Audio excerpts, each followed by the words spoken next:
काला साया। यूं तो बनारस घाट अपनी खूबसूरती के लिए बहुत प्रचलित है, पर घाट के किनारे कई राज लिए बैठे हैं।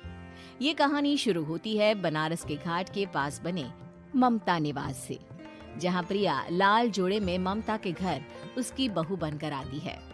आओ आओ बहू, घर को अपने पैरों से पवित्र करो। ममता घर की दहलीज पार कर ही रही होती है कि अचानक एक बहुत गंदी सी बास पूरे घर में फैल जाती है।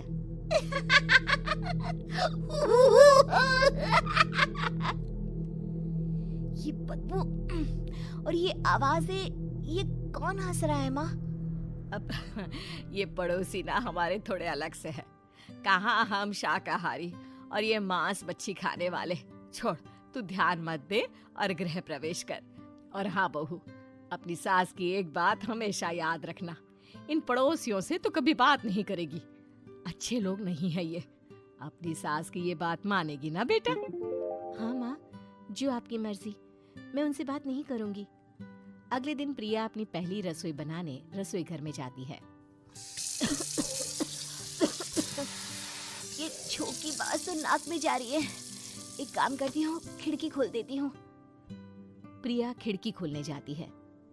इतने जाले, लगता है इस खिड़की को कभी खोला ही नहीं गया। पर ऐसा क्यों? ओह, नॉन वेज की स्मेल आती होगी ना। 2 मिनट के लिए खोल लेती हूँ, फिर बंद कर दूंगी।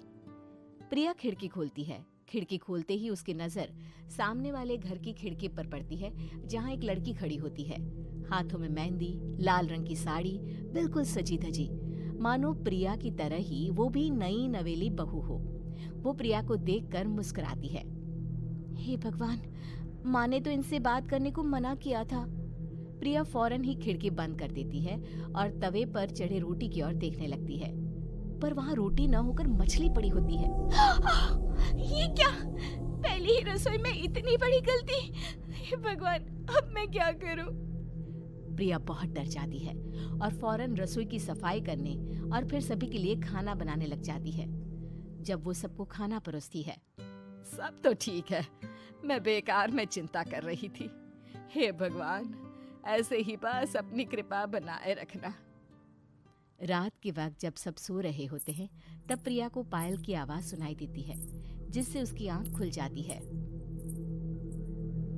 ये पायल की आवाज कहाँ से आ रही है? प्रिया उठकर उस आवाज के पीछे छत की सीढ़ियों तक जाती है। तभी उसे बच्चे के रोने की आवाज आती है। प्रिया छत पर जाती है तो क्या देखती है? वही लाल साड़ी वाली लड़की अपनी गोद में एक नवजात बच्चे को घुमा घुमा कर सुला रही है। तभी प्रिया की नजर उसके पेट पर पड़ती है। ओह गॉड, ये तो प्रेग्नेंट भी है। सुनिए, बच्चा सो नहीं रहा है क्या? मैं कुछ मदद करूं?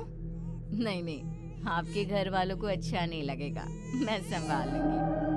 स्नेहा की गोद से बच्चा हाथ मारकर प्रिया की गोद में आने को छटपटाने लगता है। दोनों घर अगल बगल में बने होने के कारण प्रिया उस बच्चे को गोद में ले लेती है। प्रिया के पास आते ही वो सो जाता है।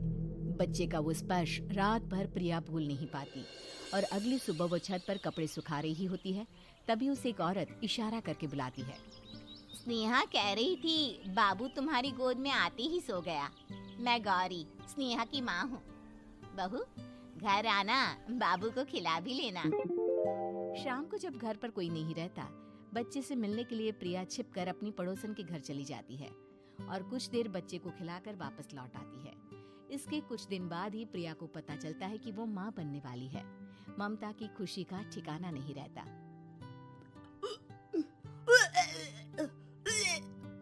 माँ जी, पता नहीं क्यों उल्टी आ रही है।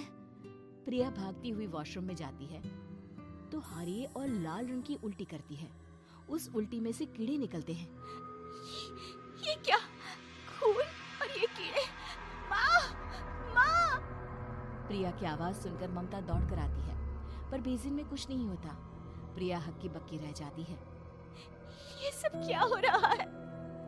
प्रिया घबरा जाती है और अपने कमरे में जाकर सो जाती है।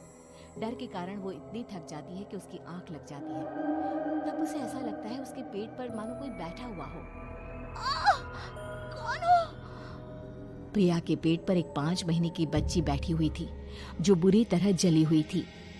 माँ, तुम ही मुझे लाई ना अपने पेट में। मैं तुम्हारी माँ नहीं हूँ। कौन हो तुम?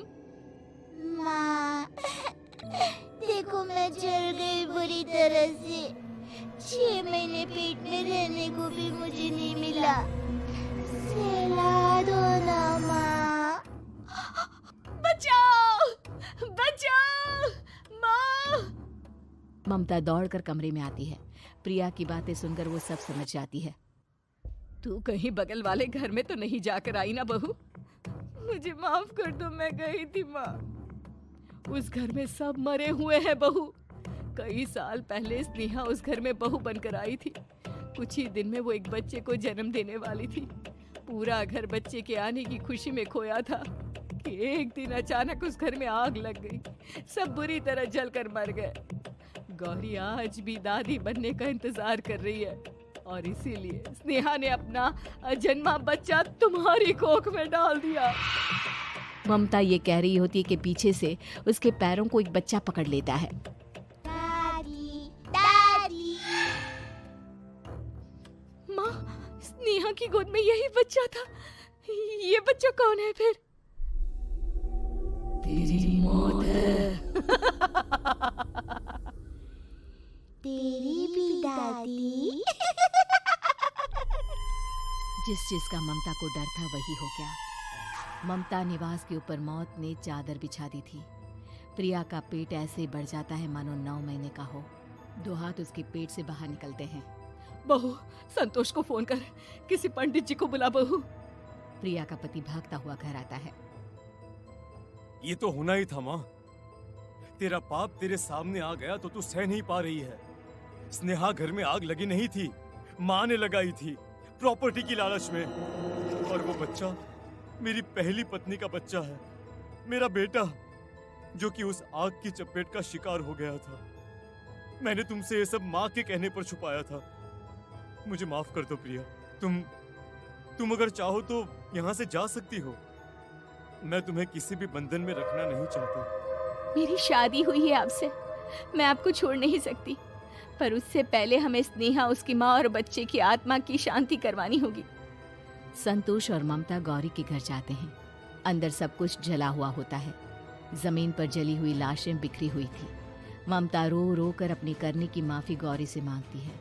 प्रिया स्नेहा के घर वालों का अंतिम संस्कार करवा देती है और ममता निवास फिर से आत्माओं के साए से मुक्त हो जाता है।